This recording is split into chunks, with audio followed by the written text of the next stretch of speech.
Chapter 3. Metals and nonmetals. In Class 9 you have learnt about various elements. You have seen that elements can be classified as metals or nonmetals on the basis of the properties.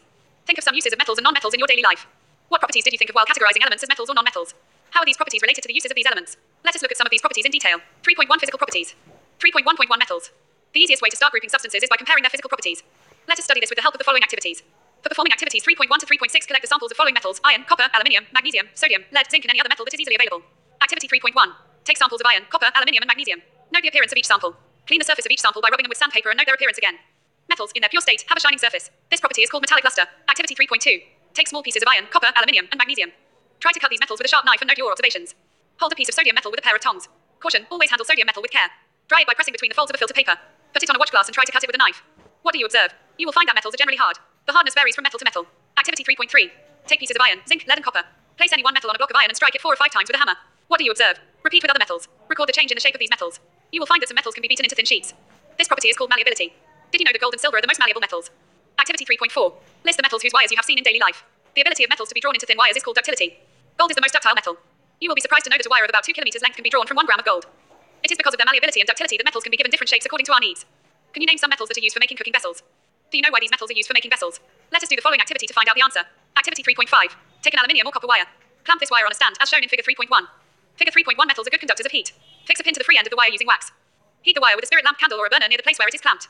What do you observe after some time? Note your observations. Does the metal wire melt? The above activity shows that metals are good conductors of heat and have high melting points.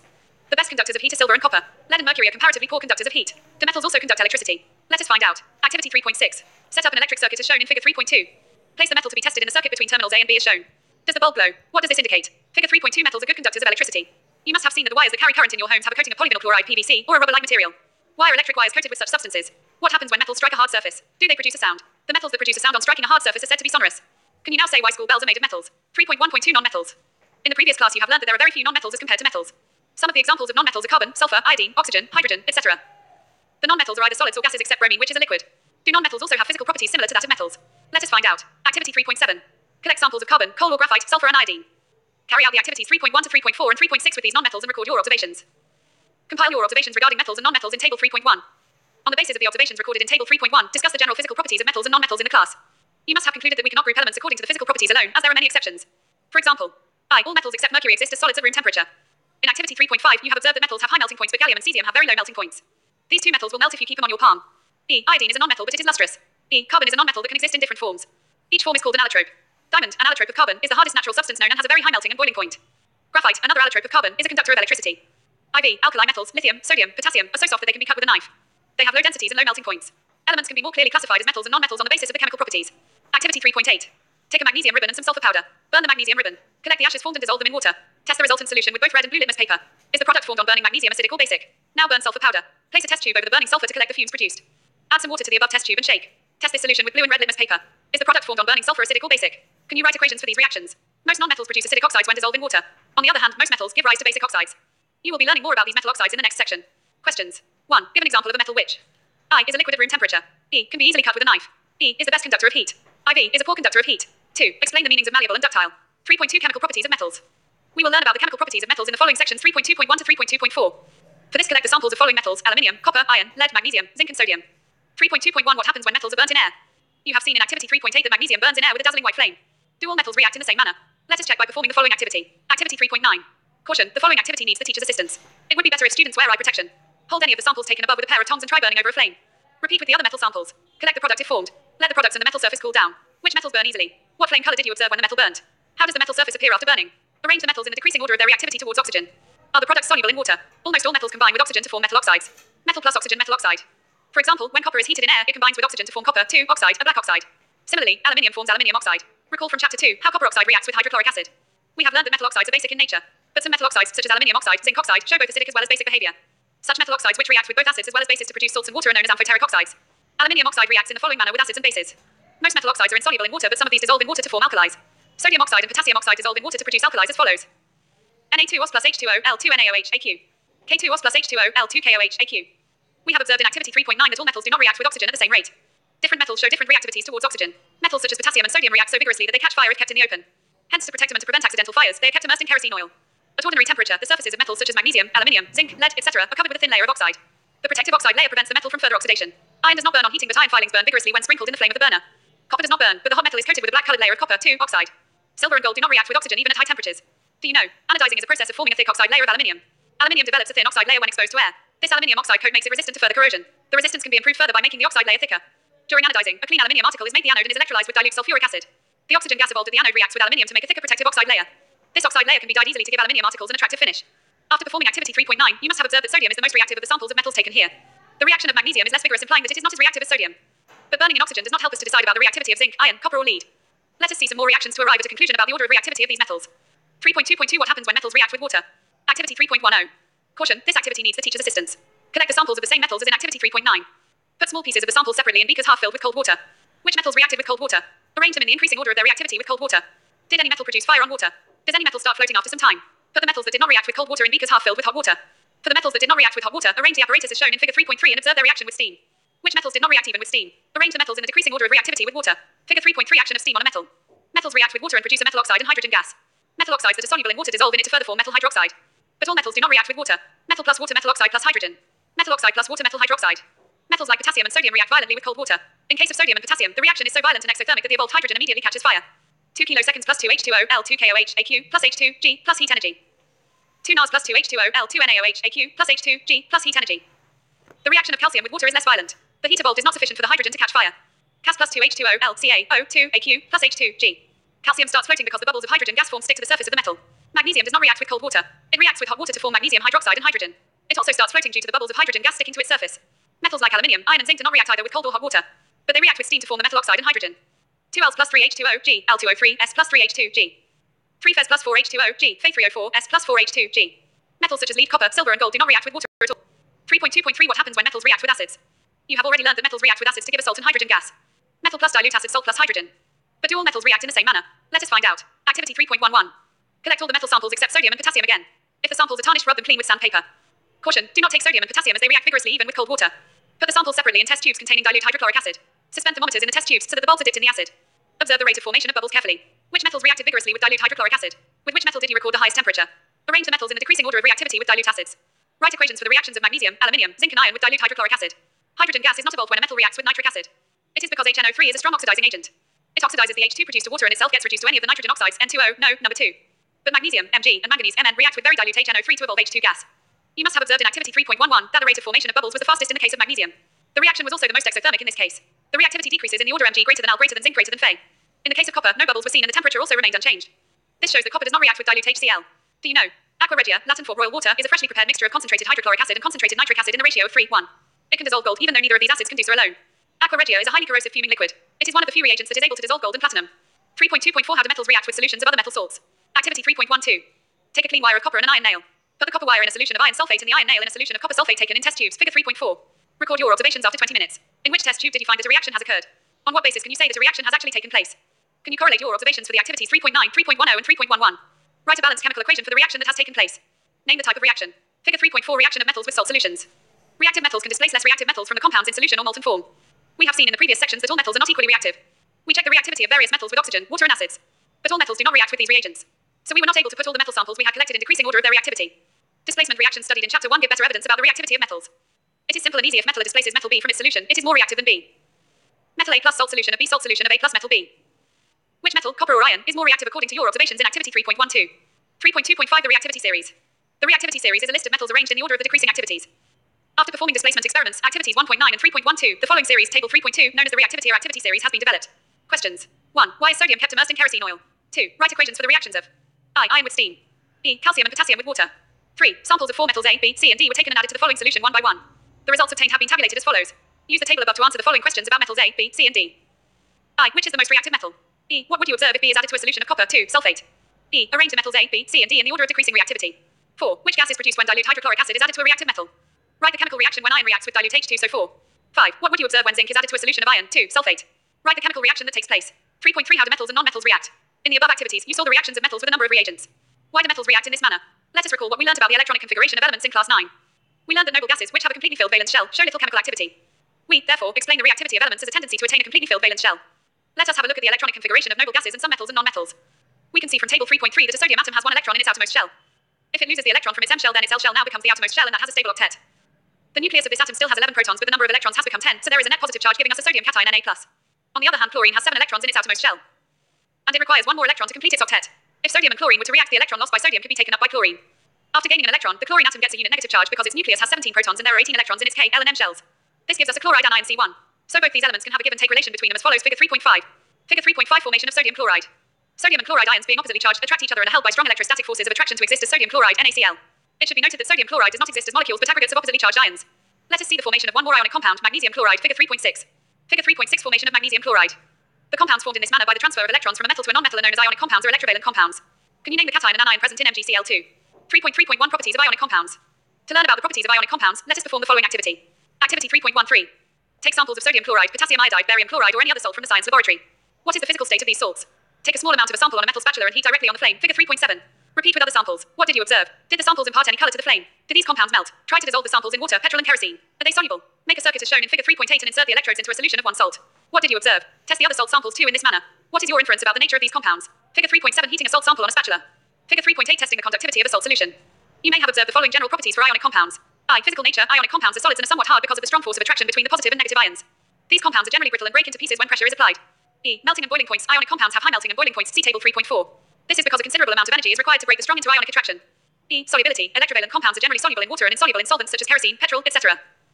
IV. Conduction of electricity. The conduction of electricity through a solution involves the movement of charged particles. A solution of an ionic compound in water contains ions which move to the opposite electrodes when electricity is passed through the solution. Ionic compounds in a solid state do not conduct electricity because movement of ions in a solid is not possible due to their rigid structure. But ionic compounds conduct electricity in the molten state. This is possible in the molten state since the electrostatic forces of attraction between the oppositely charged ions are overcome due to the heat. Thus, the ions move freely and conduct electricity. Questions. 1. I. Write the electron dot structures for sodium, oxygen, and magnesium. E. Show the formation of Na2O and MgO by the transfer of electrons. E. What are the ions present in these compounds? 2. Why do ionic compounds have high melting points? 3.4 Occurrence of metals. The Earth's crust is the major source of metals. Seawater also contains some soluble salts such as sodium chloride, magnesium chloride, etc. The elements or compounds which occur naturally in the Earth's crust are known as minerals. At some places, minerals contain a very high percentage of a particular metal and the metal can be profitably extracted from it. These minerals are called ores. 3.4.1 Extraction of metals. You have learnt about the reactivity series of metals. Having this knowledge, you can easily understand how a metal is extracted from its ore. Some metals are found in the Earth's crust in the free state. Some are found in the form of the compounds. The metals at the bottom of the activity series are the least reactive. They are often found in a free state. For example, gold, silver, platinum, and copper are found in the free state. Copper and silver are also found in the combined state as the sulfide or oxide ores. The metals at the top of the activity series K, Na, Ca, Mg, and Al are so reactive that they are never found in nature as free elements. The metals in the middle of the activity series, zinc, Fe, Pb, etc., are moderately reactive. They are found in the Earth's crust mainly as oxides, sulfides, or carbonates. You will find that the ores of many metals are oxides. This is because oxygen is a very reactive element and is very abundant on the Earth.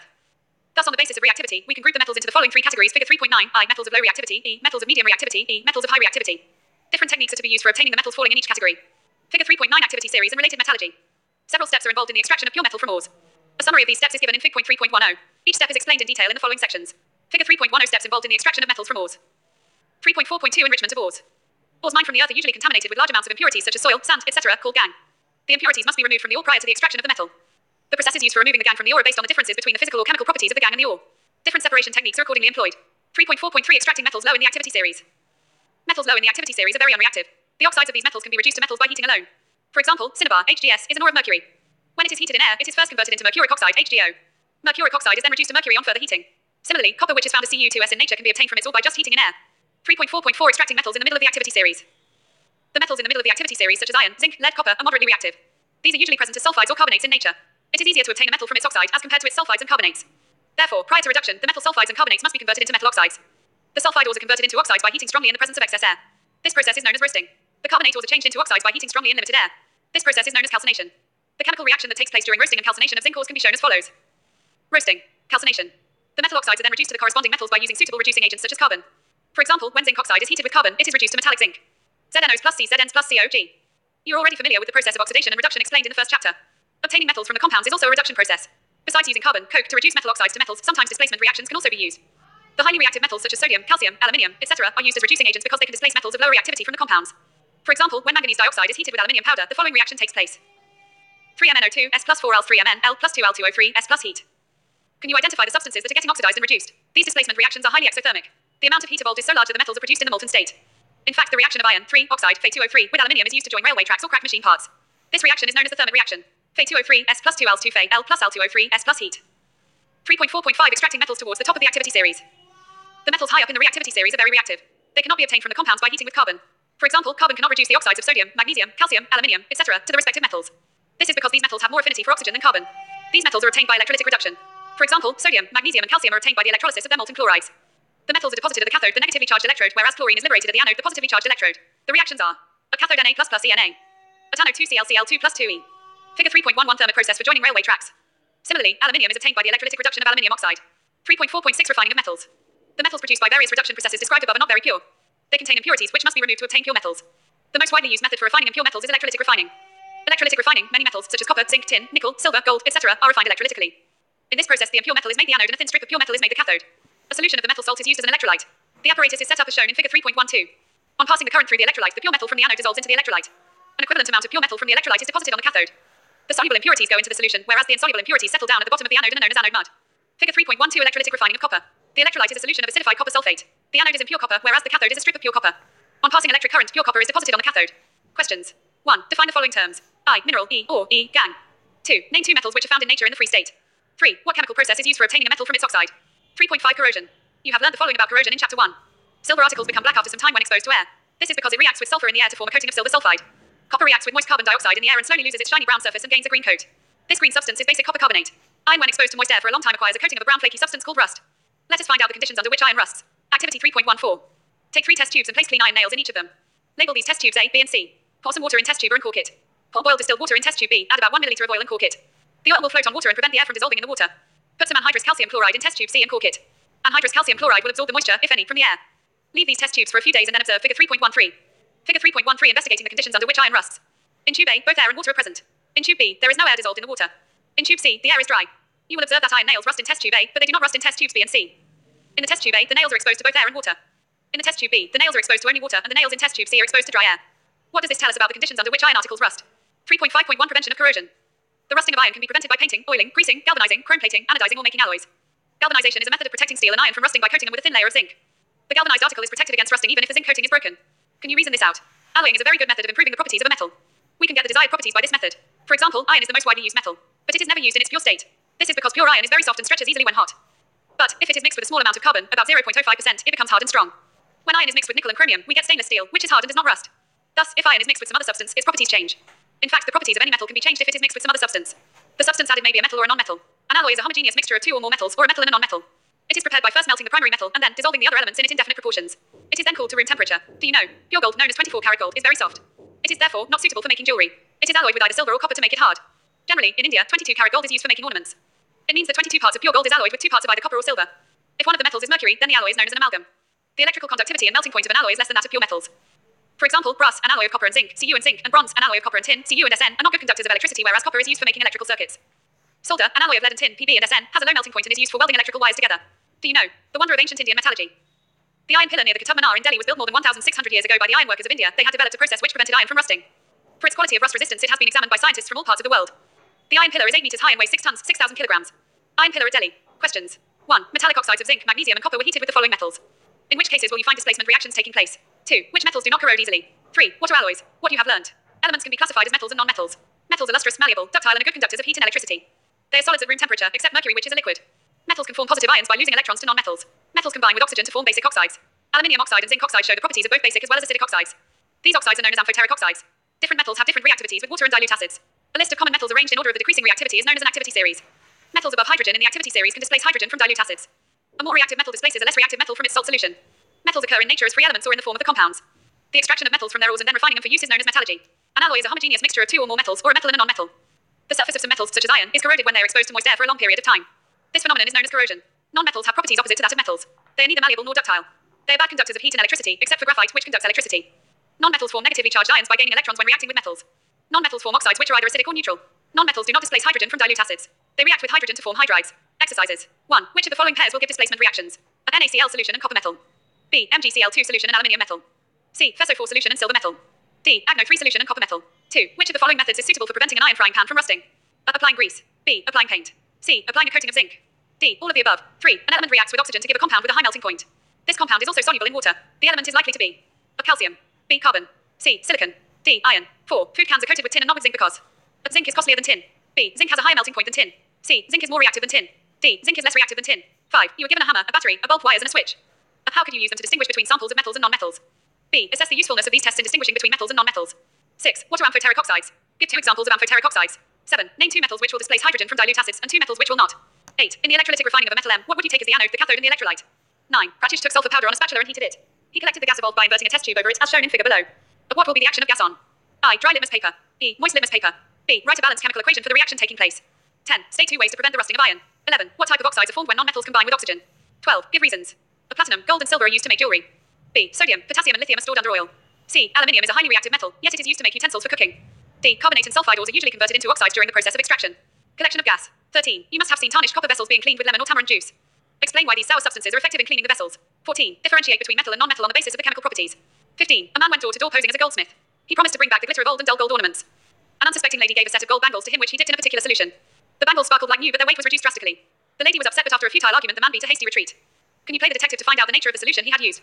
16. Give reasons why copper is used to make hot water tanks and not steel, an alloy of iron.